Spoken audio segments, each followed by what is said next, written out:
If you follow any of the sheep groups on the book, you probably noticed an awful lot of people are experiencing ketosis, or also called pregnancy toxemia or twin lamb disease in their sheep. And what this is, it's created by the fact that in late pregnancy, especially ewes with 2 or 3 lambs in them, those lambs are creating a big energy draw, and combined with the fact that they're also taking up a lot of space. And so therefore the sheep is not able to eat enough feed to meet the energy demands of the fetuses, and they wind up in a metabolic crisis. And I want to share a couple of thoughts as to what I think is going on with this. First of all, I think the biggest issue is nutrition. A lot of these people are new to sheep. A lot of them are homesteaders. They have just a small number of animals, and they've never purchased hay before. Really just don't know how to look at hay and understand whether or not it can provide the kind of nutrition the sheep needs. The other part of the problem, I think, is also trying to go grass-based, because that's a very popular trend among the homesteaders, but they're trying to go grass-based with breeds of sheep that aren't suitable for being grass-based. So the biggest problem is that people are probably feeding hay that is not adequate in protein and energy. It's probably too high in fiber. Most likely it's very mature grass hay. And I want to show you what we're feeding here. This is a grass alfalfa mix. And you can see that there's a lot of young leaves in it. You don't see any seed heads. There are some coarse, thick stems like this right here.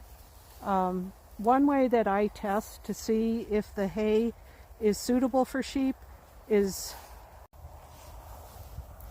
I wad it up in my hands, and I see how much it hurts when I wad it up.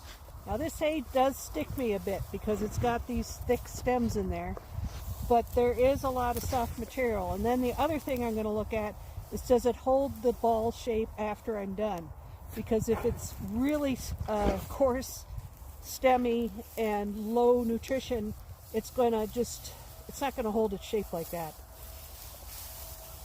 So this hay is probably around, probably around 13% protein, which is plenty of protein for ewes in early pregnancy.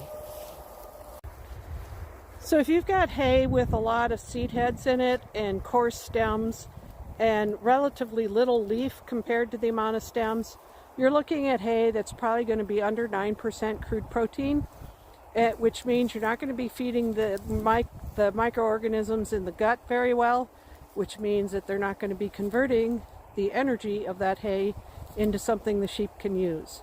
So it's very important to know what quality hay is. And if you're in doubt, you should be getting a hay test, and I'll explain that in just a second. The other part of the problem is people are jumping in with the wrong kind of sheep. If you're going to be a totally grass-based operation, you need to be buying your sheep from people who are grass-based and have been so for a long time. There's, a lot of people who buy their first sheep and in 2 years they're selling breeding stock. I'm not talking about buying from that sort of situation. I'm talking about buying from producers who've been at it for a long time, because their system has been selecting for sheep that are suitable for a grass-based operation. Now, I have always selected for performance on pasture, meaning I use estimated breeding values. We're looking at how many pounds of lamb reared per ewe. We're looking at weight gain, and we're looking at muscling. And it's interesting to see the type of sheep change with those parameters. And I never selected my sheep on their physical appearance, just on what they produce. And so what I found is that the sheep that thrive here tend to be deep in the body, like you see in this group of ewes here. They're very deep in the body. They have a lot of capacity in the gut. And I'm not talking about sheep that have those big pouches on each side of the belly. Those are sheep who actually don't have capacity, and it's just growing outward. But these sheep have room for lambs and for feed in their gut. The other thing is that we see the muzzles have gotten wider on our sheep over time, which has been very interesting, because I've never ever selected for muzzle width, but yet the muzzles got wider. And it makes sense that these sheep that are grass-based they have a wider cutter bar, basically, so they're able to harvest more grass. Lastly, you obviously have to have good feet and legs on these sheep. They got to be able to walk. They got to have good hooves that don't require a lot of trimming, and they need to retain their teeth. One thing I've found is that the age at which they start losing teeth is a factor in culling as well, and I keep selecting for sheep that retain their teeth at least up to 8 years old or older. The other thing that I'm seeing is people are they've been frightened away from feeding grain when they need it. If you did not buy sheep that are suitable for an all grass based system, and or your hay isn't up to snuff, you should be at least 16% crude protein hay for ewes that are in late pregnancy. And if you don't have that, you are going to need to be feeding some grain in order to make up for the deficiency in your hay. Now, this flock has been a grass-based flock since '91, and as a result, they've been selected to do well on just a forage-based diet,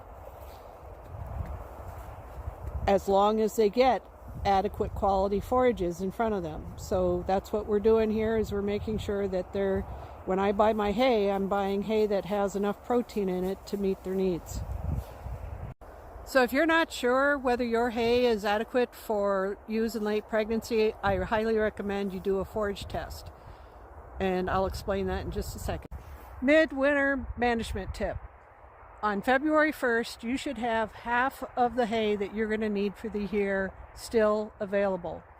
If you have used up more than half of your hay supply, you're going to need to buy more before spring. Talk to your extension agent and see if you can get a hay probe. It's just a tube with a teeth on the end here and a brace and bit to drill it into the bale.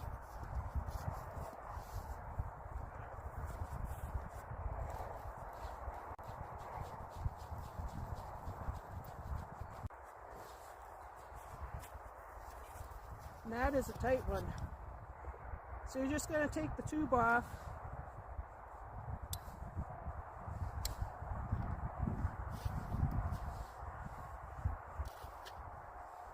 And dump it into a clean, washed, and dried bucket. And you're going to do 10 of those. And your extension agent should be able to provide you with a mailer that you mix your sample up really good, and then you grab a large handful and put it in the mailer and send it off to whatever lab that is for. Feed mills also usually provide these mailers. Once you get your forage analysis back, you can work with your extension agent or a nutritionist to help balance the ration for you so you know what you need to feed to keep your sheep healthy. I hope these tips help you out and that you have a great lambing season.